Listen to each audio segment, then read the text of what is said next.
안녕하세요. 반갑습니다.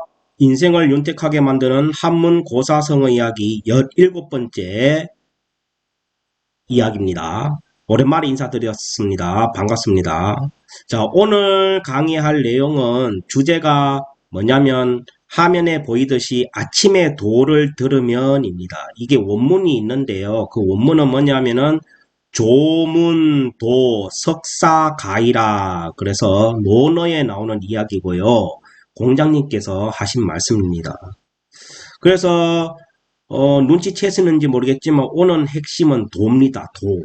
우리가 얘기하는 그 도를 아세요 할 때 그 도인데 그래서 제가 얼마 전에 청소년 대상으로 도덕의 개념에 대해서 강의한 적도 있거든요.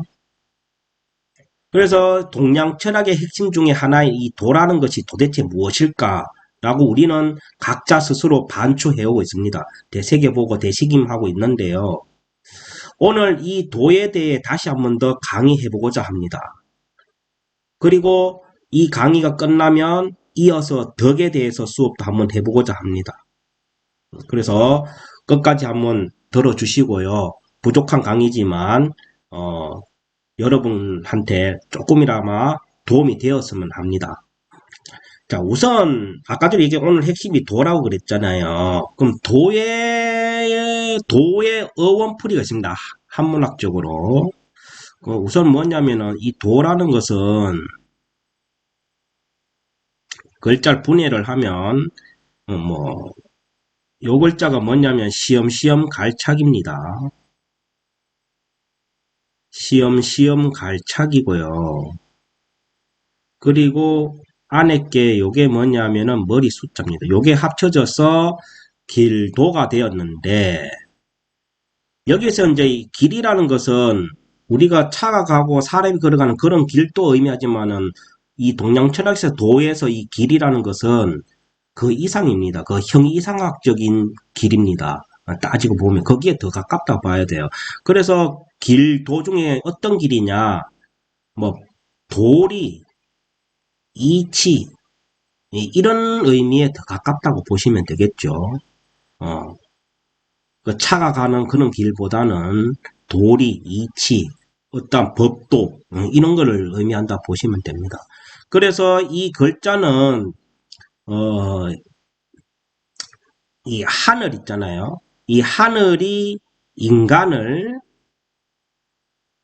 인도한다 또는 이끌다 이런 의미에서 이 길도자가 나온 거거든요. 그래서 고로 저는 뭐라고 생각하냐면은 오늘 이 도가 저는 천이라고 봅니다. 도를 아세요라는 말을 다른 말로 천을 아세요라고 말을 바꿔도 된다고 저는 봐요. 그럼 천이 뭡니까? 결국 하늘이잖아, 하늘. 그게 하늘을 알아가는 거거든. 그게 도라고 봅니다. 그런데 오늘 이 철학에서 나오는 이 철학적으로 이 천이라는 것은 도라는 것, 천이라는 것은 다시 말해서 도를 천이라 한다 그러잖아요. 그러면 이때 하늘이라는 것이 사물로서의 천보다는 그 이상의 천이라고 보면 된다고 봅니다. 좀 이해가 가나요? 그래서 이 도에는 두 가지가 있다고 봐요. 이 천도가 있고요. 그 다음에 인도가 있다. 그러면 아까 전에 돌이나 이치이라고 바라보면 된다 그랬잖아요. 그러면 결국은 뭐 하늘의 이치가 도라고 보면 된다고 할 수 있는데, 그럼 천도라는 것은 결국은 하늘의 이치겠죠. 그럼 인도라는 것은 뭐예요? 사람과 사람끼리 살아가는 이 땅에서 사람과 더불어 살아가면서의 그 관계 속에서의 이치. 그게 인도라고 보면 되겠죠. 이와 같이 천도와 인도를 합쳐서 저는 도라고 봅니다. 음. 그래서 그 도를 깨닫는 거예요. 그래서 그 도를 깨닫는다면 언제 아침에 깨닫는다면 저녁에 죽어도 여한이 없다라고 공자님은 하신 거라고 저는 보는데 어, 조금 더 구체적으로 얘기할 거지만 어, 그래서 오늘 그 도에 간단하게 얘기하다면 방금 얘기했던 이게 핵심이라고 보면 된다고 봐요. 어. 그래서 아까 전에 조문, 도석, 사가이라는 말이 아침에 도를 깨닫는다면 저녁에 죽어도 여한이 없다라는 논어의 구절의 공자의 말씀인데요. 어, 이 말은 언제 쓰이냐 하면은요. 보통 어떤 목표를 이루었다면 당장 죽어도 여한이 없다라는 식으로 인용돼서 사용되고 있거든요. 지금 현실에서요. 근데 정확하게 얘기하면 이 또한 와전된 거예요. 음. 그러면서 는 진짜 그러면 도가 뭐냐고 다시 반문하겠죠. 그래서 제가 거두절미하고요. 간단하게 얘기하면 아까 전에 얘기했듯이 저는 했잖아요. 도는 하늘, 즉 천으로 받아들이면 된다. 그래서 사물로서의 천이 아니라 그 이상의 그 무엇, 그 이상의 무엇 정도. 더 쉽게 얘기하자면 뭐라 그럴까요? 절대자의 가르침, 동양 철학에서 절대자 신앙적인 의미가 없다고 생각은 있습니다. 우리 동양에서도 하늘을 숭상해 왔고요. 하늘을 두려워했고 그 하늘을 그냥 사물로서의 하늘이 아니라 그 이상의 하늘을 받아들이고 있었습니다. 동양에서도. 그건 잊지 마시고요. 그렇다면 아까도 얘기했듯이 이 도가 천이라 했잖아요. 그럼 더 쉽게 얘기하자면 어떤 절대자의 가르침, 종교적으로 나가면 뭐 하느님의 가르침이라고 보시면 되겠죠. 그래서 즉 도는 하늘의 이치, 만물의 이치라고 하면 가장 적절할 거라고 저는 판단됩니다. 이해 가시나요? 그래서 기독교적으로 보면 이 기독교라는 것은 한 번 더 강조하지만 카톨릭과 개신교가 합쳐진 거예요. 그 원 뿌리는 카톨릭이고 종교개혁에 의해서 개신교가 나온 거잖아요. 그래서 기독교 하면 개신교만 생각하면 안 된다고 누차 얘기하는 겁니다. 그래서 저는 카톨릭 신자입니다. 신자이지만 이제 통합적으로 제가 그냥 기독교로 칭하는 거예요. 그래서 기독교적으로 본다면 이 하느님의 가르침 중에 첫째 계명 있잖아요. 첫째 계명에 보면은 뭐예요? 온 마음으로, 온 영혼으로, 온 정신으로 네 하느님이신 주님을 사랑하라. 는 첫째 계명하고 둘째 계명이 뭐야? 네 이웃을 네 몸처럼 사랑하라는 이 두 계명의 깨달음과 실천이 곧 오늘 공자가 오늘 얘기한 아침에 도를 깨닫는다면 저녁에 죽어도 여한이 없다는 그 도에 가깝다고 저는 봅니다. 그러니까 아까 전에 제가 얘기했던 것처럼 이 도라는 건 천도다, 인도다 하는 말이 맞는 거예요. 그럼 이 천도가 아까 전에 하느님의 뭐야? 첫째 계명에 해당되는 것이고, 맞죠? 하늘의 이치를 깨닫는 거니까. 그럼 인도는 뭐겠습니까? 둘째 계명이 뭐예요? 네 이웃을 내 몸같이 사랑하라는 그 말씀과 같은 거라 저는 그래 보면 된다고 봐요. 어. 그래서 요게 공자의 도와 통한다. 저는 그렇게 봅니다. 그래서 공자도 위에 말을 했다고 봐요. 어. 조문도, 조문도 그 석사가의라. 그 말을 한 거라고 저는. 그래서 아침에 도를 깨닫는다면 저녁에 죽어도 여한이 없다 해서 그럼 그런 생각 안 들었어요? 아침에 도를 깨달았으면 하늘의 이치를 깨달아서 다 통달했다는 뜻이잖아요. 그러면은 깨닫자마자 죽으면 되지 왜 안 죽고 뭐 했어? 그런 생각 들 거 아니에요. 맞죠? 그럼 낮에 뭐 하는 거야? 그런 생각 안 들겠어요? 그러면 아침에 도를 깨닫는다면 저녁에 죽어도 여한이 없다 해서 그럼 낮에는 뭐 하라는 것이지? 아침에 깨달아서 아까 전에 얘기했듯이 곧바로 죽어도 될 것을 맞죠? 그래서 저는 이렇게 여깁니다. 낮에는 아침에 깨달은 도가 있을 거 아니에요. 아까 도는 뭐라고요? 천도, 인도, 하늘의 이치, 만물의 이치 그런 거라 그랬잖아요. 뭐 종교적으로 따지면 하나님의 첫째 계명, 둘째 계명이라고 그랬잖아요. 그 깨달았잖아요. 그래 아침에 깨달은 그 도를 이웃들에게 나눠주고 전파해야 하는 각자의 사명감을 완성해야 하기 때문에 저녁에 죽는 거라고 저는 봅니다. 깨달았으면 그걸로 끝나면 안 된다는 거예요. 깨달았으면 뭐예요? 주위에 알려야 된다는 거죠. 내가 깨달은 그 진리를 남이 알도록 해줘야 된다. 예. 그래서 저녁에 죽어도 여한이 없다라고 한 거 아닐까 싶어요. 음. 그래서 깨달음도 고귀하고 아름답지만 그 깨달음이 남에게 전파되었을 때 더욱 의미가 있는 거라고 저는 봅니다. 이것이 앞에 말한 하나님의 첫째, 둘째 계명이라고 보고요. 뭐, 똑같은 얘기하지만. 그래서 내 이웃을 내 몸같이 사랑하고 배려하는 것이 하나님의 사랑이고 공자께서 말하는 도의 도라고 저는 결론 짓고 싶다. 라고 저는 말하고 싶어요. 그래서 부와 명예, 권력, 지위 이런 목표를 달성하는 것도 얼마나 소중하겠습니까? 그렇지만 그보다 중요한 것은 그것들을 나누는 일이 아닐까 싶어요.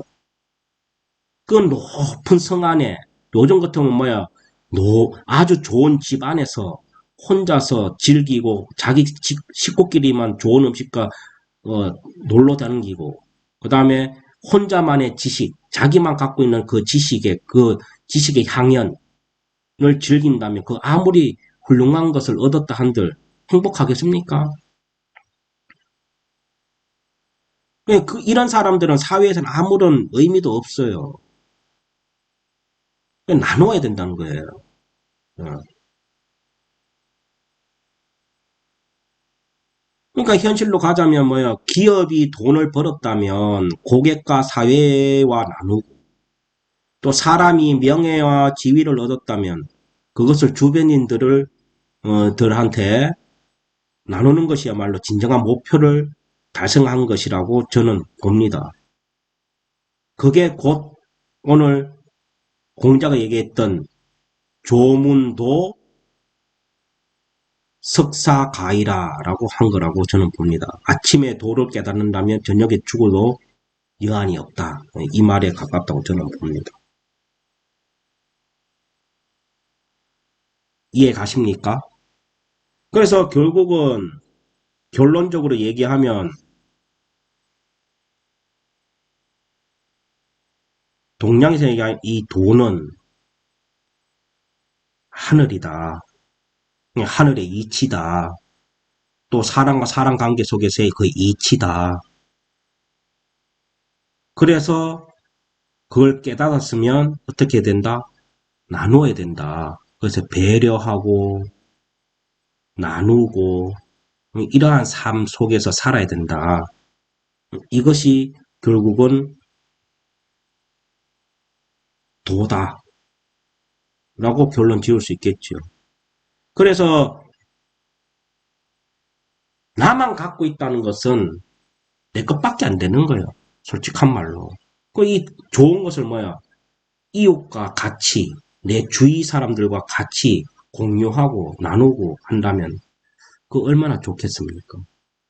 저도 이렇게 강의하는 것도 어떻게 보면은 제가 조금 여러분보다는 조금 뭔가 다른 게 있기 때문에 내 머릿속에 내만 갖고 있는 게 아니라 같이 공유하는 거 아니에요. 이게 오히려 더 행복하거든요. 저도. 그래서 부와 명예, 권력을 이루어서 그러한 성공하는 삶보다는 더 아름다운 것은 뭐예요? 이웃과 나누는 삶이다. 저는 그렇게 봅니다. 거기 곧 오늘 얘기하는 뭐다? 도다. 그리고 천이다. 더불어 하나님의 첫째 계명이고 둘째 계명이다.